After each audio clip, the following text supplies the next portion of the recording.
రాష్ట్రంలో కొత్తగా మంజూరైన జవహర్ నవోదయ విద్యాలయాల్లో 2025-26 విద్యా సంవత్సరం నుంచి తరగతులు ప్రారంభమయ్యేలా చర్యలు తీసుకోవాలని రాష్ట్ర విద్యాశాఖ కార్యదర్శి యోగితా రాణా సూచించారు.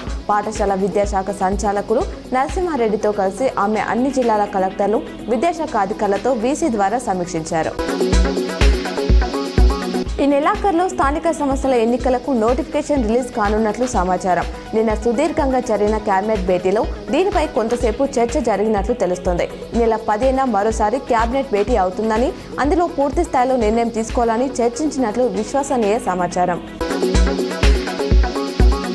హైదరాబాద్లో మెట్రో రైలు విస్తరణకు కేబినెట్ ఆమోదం తెలిపింది. రూపాయలు 19,579 కోట్లతో 86.1 కిలోమీటర్ల మేర 3 రూట్లలో సెకండ్ ఫేజ్ మెట్రో నిర్మిస్తామని మంత్రి పొంగులేటి అన్నారు. కారిడార్ 1లో భాగంగా శంషాబాద్ ఎయిర్పోర్ట్ నుంచి ఫ్యూచర్ సిటీ వరకు 39.6 కిలోమీటర్లు, కారిడార్ 2లో భాగంగా జేబీఎస్ నుంచి మేడ్చల్ వరకు 24.5 కిలోమీటర్లు, కారిడార్ 3లో జేబీఎస్ నుంచి షమీర్పేట వరకు 22 కిలోమీటర్ల మేర మెట్రో మార్గాలను కేంద్రం సాయంతో నిర్మిస్తామన్నారు.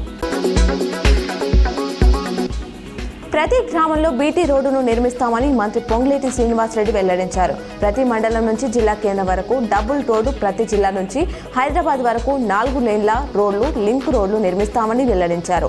R&B కింద 5,190 కిలోమీటర్ల, పంచాయతీరాజ్ కింద 7,947 కిలోమీటర్ల మేర మొదటి విడతలో యుద్ధ ప్రతిపాదికన రోడ్లు నిర్మిస్తామన్నారు.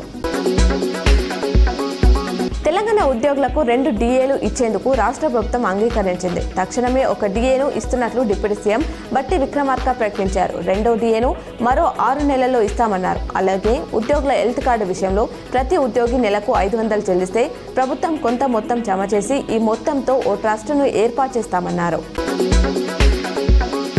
నిజామాబాద్ జిల్లాలో నూతనంగా ఏర్పడ్డ మండలాల్లో లైబ్రరీలు ఏర్పాటు చేయాలని ప్రజలు కోరుతున్నారని జిల్లా గ్రంథాలయ సంస్థ చైర్మన్ అంతరెడ్డి రాజారెడ్డి తెలంగాణ గ్రంథాలయ పరిషత్ చైర్మన్ డాక్టర్ రియాజ్కు వివరించారు. గురువారం హైదరాబాద్లో జరిగిన రాష్ట్ర స్థాయి జిల్లా గ్రంథాలయ సంస్థల చైర్మన్ల సమావేశంలో ఆయన పాల్గొన్నారు.